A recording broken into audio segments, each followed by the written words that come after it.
You ever have someone look you in the eye and tell you you're lucky, while ignoring every sacrifice you made for them?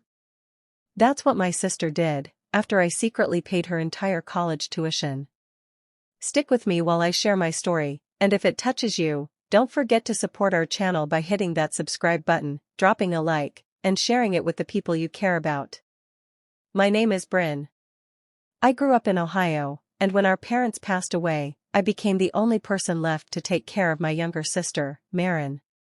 I worked 2 jobs, slept a few hours a night, and spent every extra dollar making sure she had what I never did.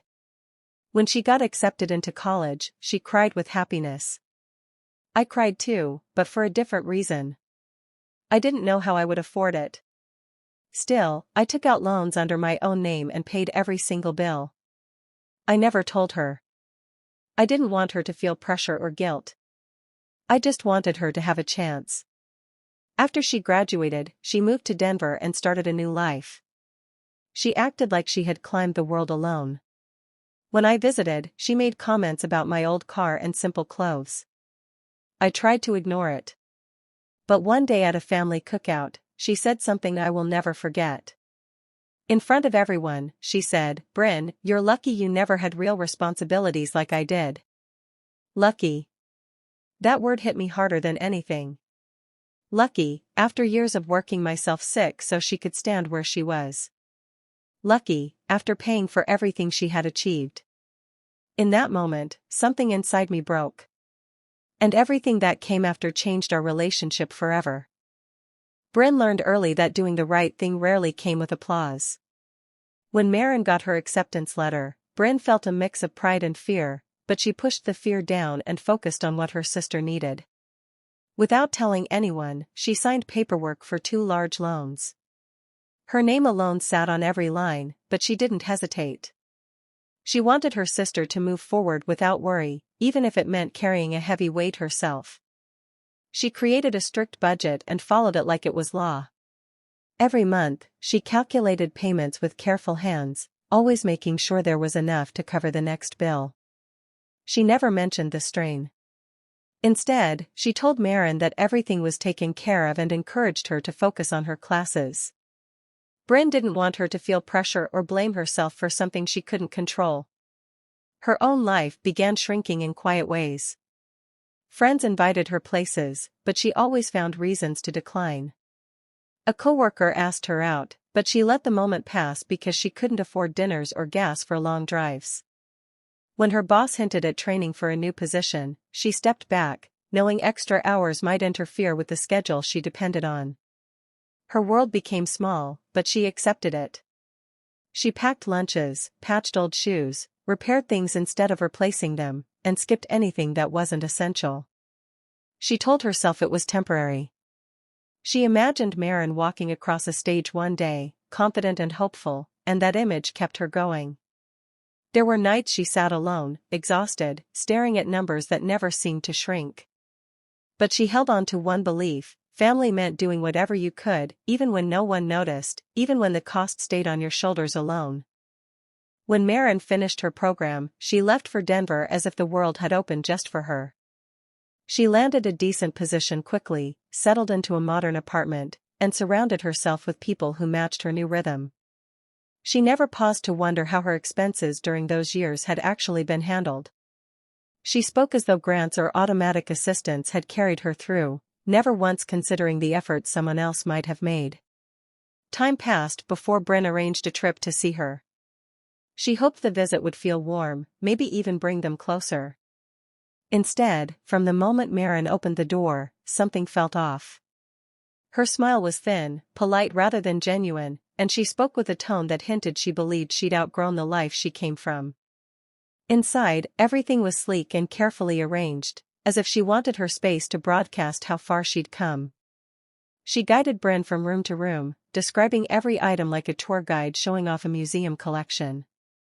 When Bryn complimented something, Marin gave a small shrug, acting as though it was nothing special, though her voice carried a quiet pride. The shift became clearer when they went out for lunch. Marin looked at Bryn's simple outfit and said, "You should treat yourself sometimes," with a smirk that felt like a slap. Later, when they walked to the parking lot, she eyed Bryn's old car and laughed under her breath, shaking her head as if it embarrassed her. Bryn tried to brush it off, but each remark cut a little deeper. Maren spoke about her nights out, her fancy dinners, her new circle of friends, every detail delivered like she was performing. She didn't ask about Bryn's life once. By the end of the visit, it was painfully clear, Maren saw herself as someone who had risen high, and Bryn as someone stuck beneath her. The day of the family cookout was supposed to feel easy. Bryn showed up with a bowl of salad and a quiet hope that being around familiar faces might soften the strange distance growing between her and Maren. For a little while, things seemed normal. People chatted, kids ran around, and the grill smoked in the background. Bryn tried to relax, telling herself she was overthinking everything. Then Maren arrived, full of noise and confidence, greeting everyone like she was the guest of honor. She talked loudly about her apartment, her outings, and how busy her life had become. Bryn stayed near the picnic table, listening but saying very little. She didn't want to start anything. She just wanted a peaceful afternoon. It all changed when someone asked Maren how she managed school and work back then. Maren took a sip of her drink, looked straight at Bryn, and said with a laugh, "Well, unlike some people, I actually had real responsibilities." Bryn's lucky she never had to juggle anything serious. She got to drift, and I had to grind. The conversation around them went quiet. The comment hit Bryn so hard she felt her throat tighten. She coughed, trying to swallow, but the shock made even breathing feel sharp. She stared at her sister, searching for some hint that it was a joke gone wrong. But Maren's expression stayed smug, almost proud of what she'd said. In that moment, something heavy settled inside Bryn. It wasn't anger at first, it was disbelief. Maren truly saw herself as the one who had carried weight. She truly believed Bryn had done nothing. The years of effort, the skipped opportunities, the constant struggle to keep everything together. Maren didn't see any of it. She didn't even suspect it existed. Standing there with the sound of the grill popping behind her, Bryn understood something painful. Her sister didn't feel grateful. She didn't feel connected. She felt superior. And that realization hurt more than any insult ever could. Bryn stayed quiet after the cookout, trying to steady herself. She stepped away from the crowd and walked toward the side of the yard where a few people were talking near the fence. She didn't mean to listen in, but Maren's voice carried, sharp and confident, and the words reached her before she had a chance to turn back. Maren was speaking to their cousin, Laurel, sounding almost amused. "Bryn's always been the type to float along," she said. "She never handled anything real. I swear, if I didn't push myself, I'd still be in that tiny town with her." Laurel didn't respond right away, but Maren kept going, unable to hide the pride in her tone. Bryn froze. She felt the air thicken around her as Maren continued, "Anyway, my birthday's coming up, and I'm doing something big this year. A week away somewhere nice. I'll need help with the cost, but Bryn will pitch in. She always does. She might not have much going on, but at least she's reliable for stuff like that." The words landed like stones. Not once did Maren question whether Bryn could afford what she was planning. Not once did she think about what Bryn might want or need. She spoke as if Bryn existed solely to cover gaps, to make things easier for her, to fill roles she didn't want to handle herself. Bryn's stomach twisted. She had given up so much: sleep, weekends, chances for something better, thinking she was protecting someone she loved. But here, listening from a few steps away, she saw the truth clearly for the first time. Maren didn't just misunderstand her. She didn't appreciate her. She didn't even see her as a whole person. To Maren, she wasn't a sister. She was convenient. A source. A pocket to reach into whenever she wanted something glittery and new. And that was the moment something inside Bryn finally snapped. A few days after the cookout, a thick stack of envelopes showed up in Bryn's mailbox. She carried them inside, knowing exactly what they were but still feeling her hands tremble as she opened each one. Page after page listed numbers that no longer surprised her but always managed to tighten her chest. The balances had grown again. The interest kept climbing. And everything, every signature, every responsibility, was tied to her.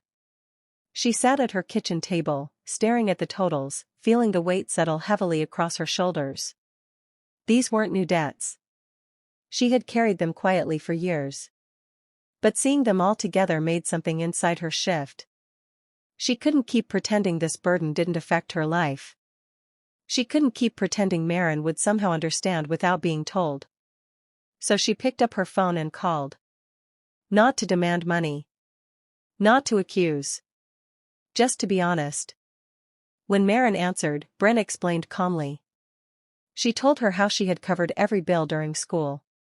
She told her about the loans, the constant payments, the sacrifices she had made so Maren could stay focused on classes. She didn't raise her voice.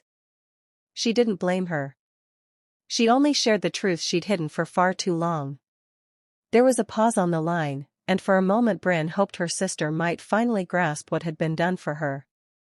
Instead, Maren let out a short laugh. "Are you serious?" she said, still amused. "You're stressing over that?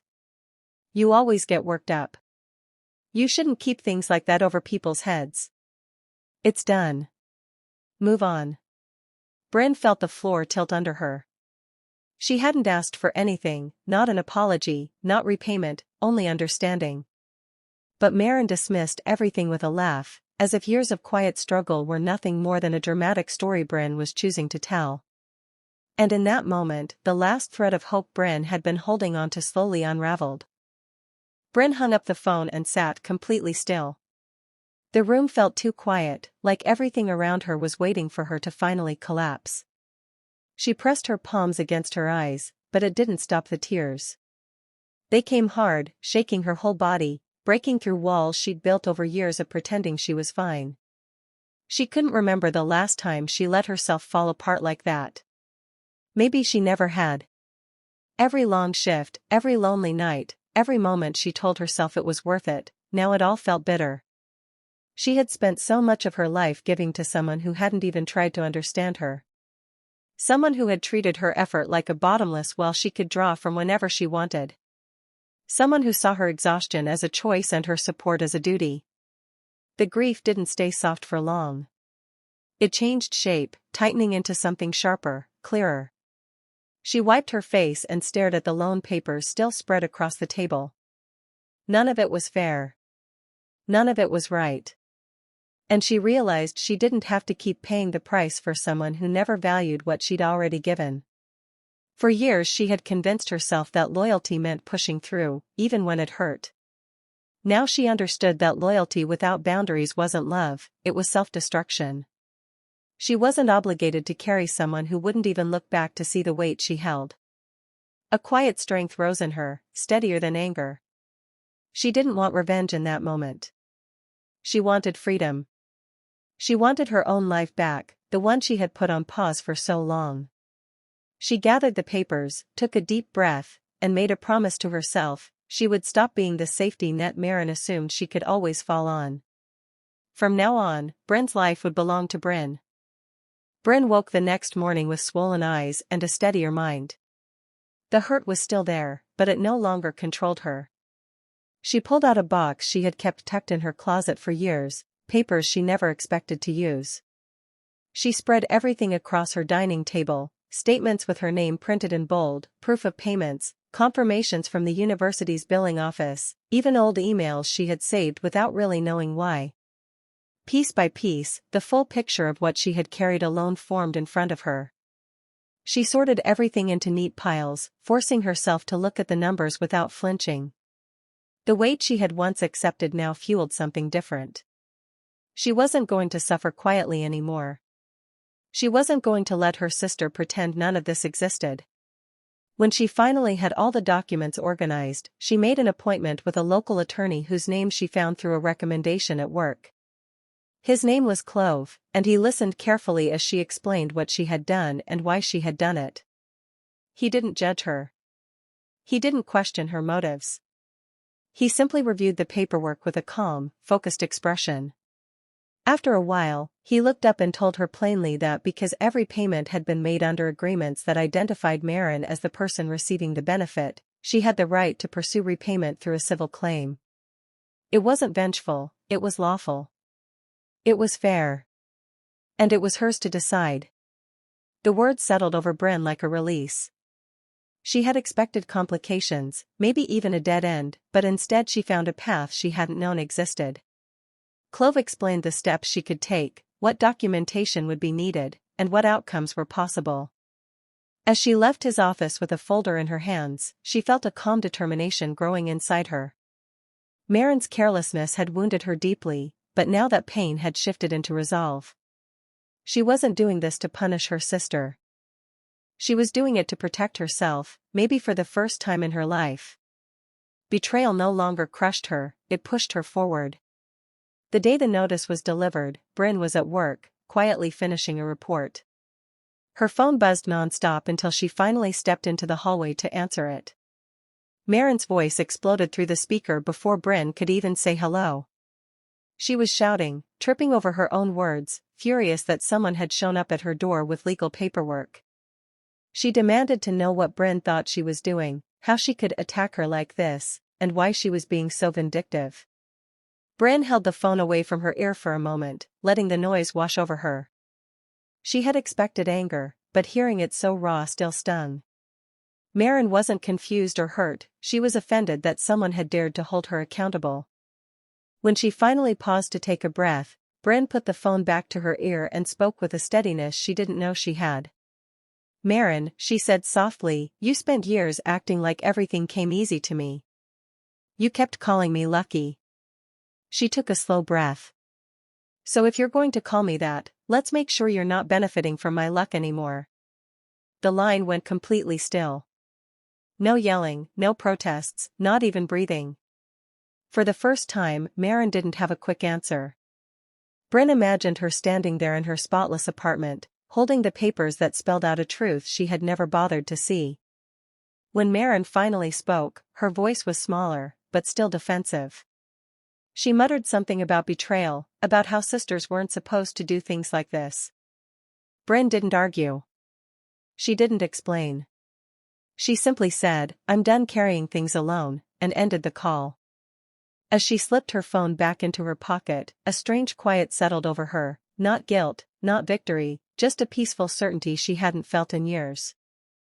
The news spread through the family faster than Bryn expected. Conversations that had once been casual became tense, eyes darting between her and Marin whenever they gathered. Relatives whispered in corners, unsure which side to take.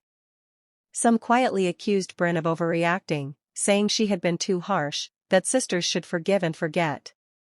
For a moment, she felt the weight of judgment pressing down, heavier than any financial burden she had ever carried. When Bryn decided to show the documents, she felt both nervous and resolute. She laid out every receipt, every bank statement, every email confirming the payments.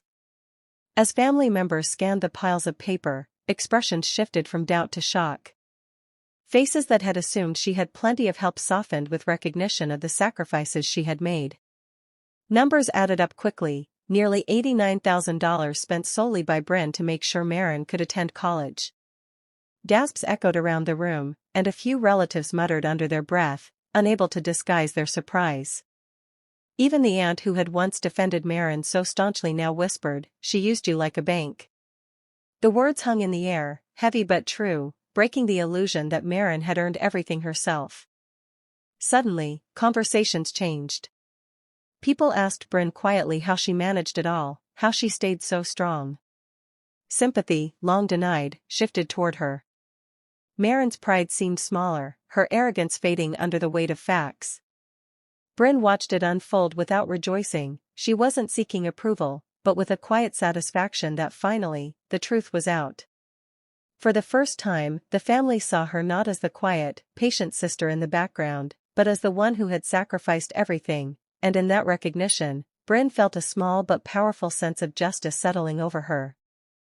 Months passed, and the legal process moved slowly, each day stretching Bryn's patience but also strengthening her resolve. Marin hired lawyers and tried every excuse to avoid repayment, claiming she hadn't realized the arrangements or that Bryn was overreacting. But the evidence was undeniable. Every signed document, every payment record, every email lined up perfectly. In the end, the court ruled clearly in Bryn's favor. Maren's victory fantasies crumbled. She was ordered to reimburse Bryn in a structured plan, making her immediately confront the consequences of the life she had taken for granted. Her apartment no longer fit her inflated lifestyle. She had to give up luxuries, cancel trips she had already planned, and adjust to a smaller, humbler routine. The harsh reality was a shock she couldn't deflect. Bryn, on the other hand, felt a lightness she hadn't known in years. She used the repayments to clear the remaining balance on her loans, finally closing that chapter that had weighed on her shoulders for so long. With that burden lifted, she booked her first therapy sessions, determined to untangle the emotional knots left from years of silent sacrifice. For the first time in what felt like forever, she allowed herself to dream about a life built entirely for her, her career goals, a small apartment she could decorate freely, evenings spent with friends or quietly reading, unbound by the needs of someone who refused to see her worth. Bryn understood she had fought not for revenge alone, but for the chance to live fully and freely, claiming a life she had delayed for too long.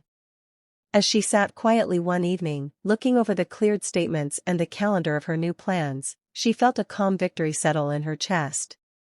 She had endured, she had acted, and she had finally won, not just money, but her own future. Several months after the case closed, Maren reached out.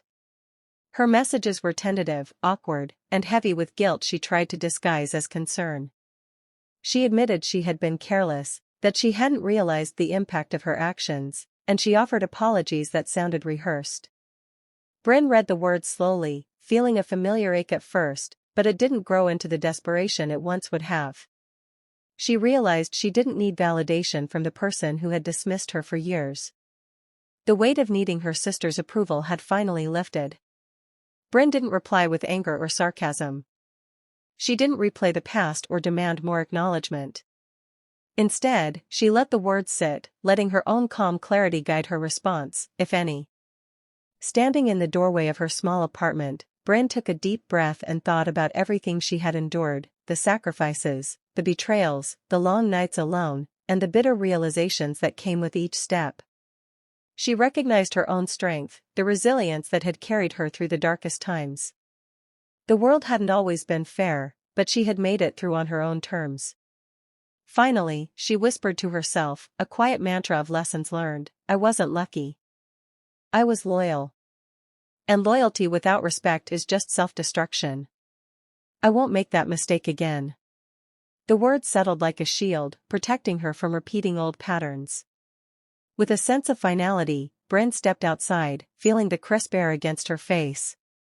She walked forward slowly, not with a sense of triumph over Maren, but with something far deeper, peace. Her steps were steady, measured, and deliberate.